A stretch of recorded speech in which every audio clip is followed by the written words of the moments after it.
What's going on, everybody? It's Professor Zeus, and I'm back with another video.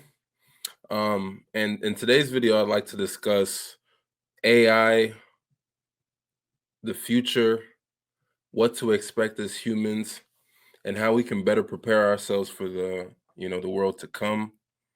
So, Vice President JD Vance, he attended the AI Action Summit in France. That's where a whole bunch of the world leaders came to discuss AI, different things around AI, what to expect in the future in AI. Everybody's rubbing shoulders. Everybody wants to see who's going to be the big dog in AI. And we have Vice President JD Vance. He gave a little a speech, just basically laying the groundwork or the framework of where America stands when it comes to AI. So I want to just watch this video with you guys a little bit and see if we can pick up on some things and see if we notice any nuances. So let me just pull this up.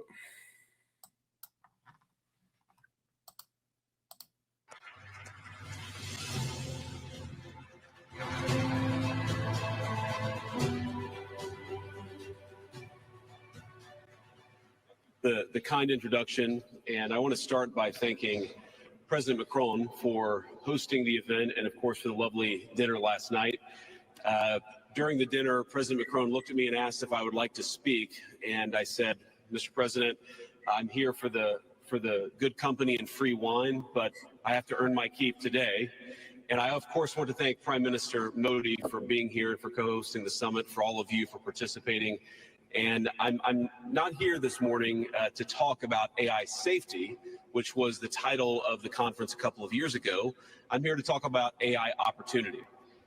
When conferences like this convene to discuss a cutting-edge technology, oftentimes I think our response is to be too self-conscious, too risk-averse. But never have I encountered a breakthrough in tech that so clearly calls us to do precisely the opposite. Now, our administration, the Trump administration, believes that AI will have countless revolutionary applications in economic innovation, job creation, national security, healthcare, free expression, and beyond. And to restrict its development now will not only unfairly benefit incumbents in the space, it would mean paralyzing one of the most promising technologies we have seen in generations. Now, with that in mind, I'd like to make 4 main points today. Number 1, this administration will ensure that American AI technology continues to be the gold standard worldwide, and we are the partner of choice for others, foreign countries, and certainly businesses as they expand their own use of AI. Number 2, we believe that excessive regulation of the AI sector could kill a transformative industry just as it's taking off, and we'll make every effort to encourage pro-growth AI policies. And I like to see that deregulatory flavor making its way into a lot of the conversations this conference. Number 3. Whoa. So first and foremost, I want to just give a quick shout out to, Vice President JD Vance. I mean, obviously, excuse me, obviously a speech was written for him, but he's actually a very eloquent speaker, and he seems like he's actually very well versed on this topic. So I think that's really great. And yeah, these are a lot of important people. I know right here, this is the CEO of Google, Sundar Pichai. So it looks like these are a lot of heavy hitters in the tech space. So let's continue on. We feel very strongly that AI must remain free from ideological bias, and that American AI will not be co-opted into a tool for authoritarian censorship. And finally, number 4, the Trump administration will maintain a pro-worker growth path for AI, so it can be a potent tool for job creation in the United States. And I appreciate Prime Minister Modi's point. AI, I really believe, will facilitate and make people more productive. I just realized that's Pharrell. That's all right. It is not going to replace human beings. It will never replace human beings. And I think too many of the leaders in the AI industry, when they talk about this fear of replacing workers, I think they really miss the point. AI, we believe, is going to make us more productive, more prosperous, and more free. The United States of America is the leader in AI, and our administration plans to keep it that way. The U.S. possesses all components across the full AI stack, including advanced semiconductor design, frontier algorithms, and of course, transformational applications. Now, the computing power this stack requires is integral to advancing AI technology. And to safeguard America's advantage, the Trump administration will ensure that the most powerful AI systems are built in the U.S. with American-designed and manufactured chips. Now, just because we're the leader doesn't mean we want to or need to go it alone, of course. And let me be emphatic about this point. America wants to partner with all of you. And we want to embark on the AI revolution before us with a spirit of openness and collaboration. But to create that kind of trust, we need international regulatory regimes that fosters the creation of AI technology rather than strangles it. And we need our European friends in particular to look to this new frontier with optimism rather than trepidation. Now, the development of cutting-edge AI in the U.S. is no accident. By preserving an open regulatory environment, we've encouraged American innovators to experiment and to make unparalleled R&D investments. Of the $700 billion, give or take, that's estimated to be spent on AI in 2028, over. So let me just stop here, right? A few things. This guy is really good at speaking when it comes to diplomacy, and I honestly think that's one of the reasons that I think that's one of the reasons why, during the campaign season, like him and Trump, like I remember like you would see CNN, MSNBC, they would want for him to, speak about different countries as our enemies. But, JD Vance, he was like, no, I'm not going to do that. They can be our adversaries, meaning that we can have a difference of opinion on how things should go. And within, several different types of sectors, and we can have several different types of conversations across the spectrum of topics, but that doesn't mean that certain countries are necessarily our enemy. I think he's really good on speaking on that. And then if you saw, he said that the US doesn't have to be at the helm, like he's willing, and America is willing to actually partner. So I have this song where I'm saying in this song called the science of healing, I'm saying nobody's your friend and nobody's your enemy. Just because you're my adversary, are you necessarily my enemy? We don't have to get along ideologically, but we can still work together for a common goal. So like some of the countries that are like even located in this AI summit are, I guess you would say, our adversaries. But we should still be able to continue to negotiate and partner with them and figure out where we can actually reach a level of diplomacy. And I think JD Vance, he's really good at speaking on that. America, when it comes to AI, doesn't need to go about this effort or this idea. We don't have to do it alone. But I think the reason, a lot of people don't like the current administration is because, the whole thing with, illegal immigration and, deportations and things like that. I think,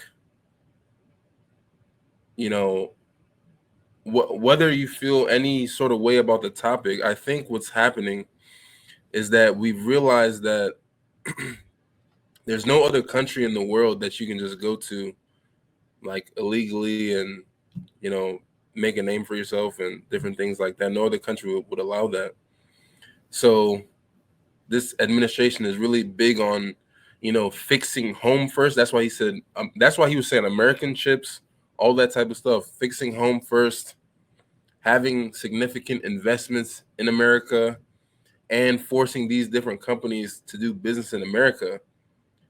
But it doesn't mean that, we can't partner with other countries in order to get something done. And I think JD Vance, he does a great job of, letting it known that the United States is going to be at the forefront of this movement, specifically when it comes to technology, but we should still keep that open line to be able to partner with other people and help them get rich while we also get rich. And I think this should be the goal of the federal government. I had another video the other day speaking about, Doge, Elon auditing the federal government. And if you really think about it, the goal of federal government should be to reduce regulation, to reduce the amount of people that are participating in our own individual lives, to open up the possibility of growth. Because when you really think about it, we're in an arms race with the world. And everything that we do is always competing with the rest of the world. And just because we say that we want to overregulate and stop something doesn't mean that the whole world, the rest of the world, is going to do it. And so what they're basically, JD Vance, Trump, everyone is basically saying is, instead of trying to put a strangle on it, like, let's embrace it. AI, that is. Let's do it in an ethical manner. Let's partner with the right people and also try to do things the right way and, make it lit. That's exactly what I think the government's job should be. Is to allow and enable us and protect us while being able to cultivate and foster relationships with other people, and then limiting the reach of government into our individual lives. Like, wouldn't it make more sense to have less government in your life? Like in your individual life? Or would you rather have the government have more control of your life? Yeah, these are questions you got to ask yourself.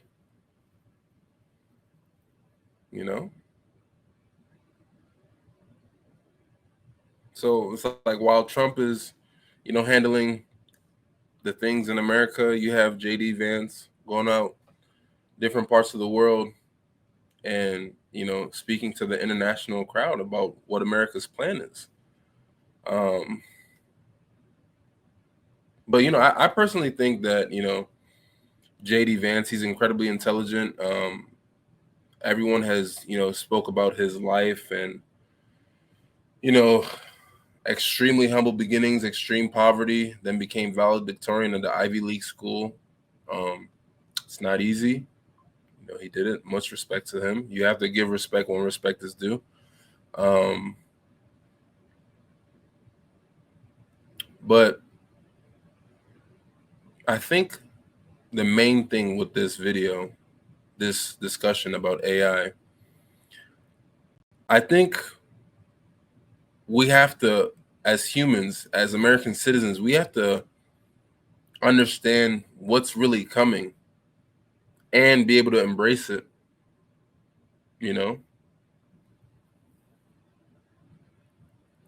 AI is, I always say it, AI is not going to necessarily replace people, but people need to become more well-versed in what's coming. Everybody has been listening to the buzzword AI, artificial intelligence, machine learning. Familiarize yourself with it because it's coming. It's coming on a global scale, and you see it. You have different world leaders meeting to discuss this in a large forum. And like JD Vance was saying, it's not going to just be us at the forefront. We're going to be partnering with other countries. So if you're not cementing yourself in a position where you're actually learning about it and trying to embrace it, you're 100% going to fall behind. And, that's just the facts. And, if we were smart, we would actually have been adjusting ourselves and preparing ourselves for what is to come, because it's here now. Because if you don't see the major change happening, regardless of whether Trump got into office or um, Kamala got into office, you've got to be, excuse me, you got to be prepared for anything and everything. You know what I mean? So my personal goal right now, I'm trying to understand everything technological, anything dealing with tech. I'm trying to understand it. If I have some idea of it, I want to add my knowledge, like add on to my knowledge of that thing. Right? That's my main goal right now, because I need to be able to embrace that ideology and not only prepare for the opportunities that are going to be presented in the future, whether it's for myself, you and I verse, corporate, what have you. I'm cementing myself to be capable of completing anything, because we know what's coming, right? And understanding that you have to actually dress for the job that you want, not the job that you have. So we're all doing different things, right?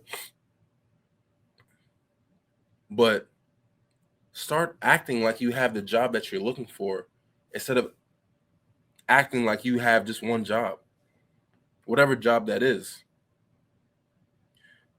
Excuse me, I'm sorry. My son gave me this cough. We have to understand that right now, the most important asset is information. And it don't matter what color you are, what gender you are, once you have access to information and you're able to implement it properly, effectively, you'll cement yourself to be prepared for what's to come. Or like I said, what's already here. Right? A lot of us are in different fields, you know? We're all in different fields. But at the end of the day, we're all headed to the same place. Right? So what are you doing now?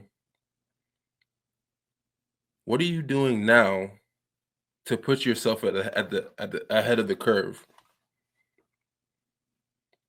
What you're more focused on is the fear mongering, because that's what. So that's the thing, right? The news is meant to put you in a constant state of fear. But why would you always be in a constant state of fear when you have faith, you have belief that things will be okay? Just cement yourself. Look for the proper information through all this distraction, and equip yourself with the proper knowledge to put you ahead. That's the only thing that matters. I keep telling people 2025 will be a great year. It just will not be easy.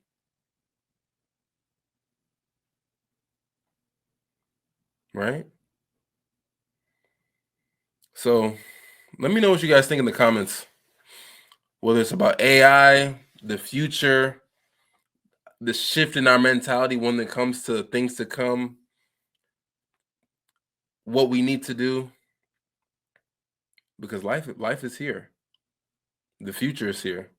And if you don't care about the future won't care about you. Leave a like, share this video, and subscribe if you haven't already. We we are on our way to 200 subscribers, and we are taking it on the humble route. And always remember, it's you and I verse for a reason. I teach you, you teach me, and we both take what we taught each other and what we learned from each other and apply it to what's going on. That's the only way life can go on. I'll see you guys in the next one. Peace.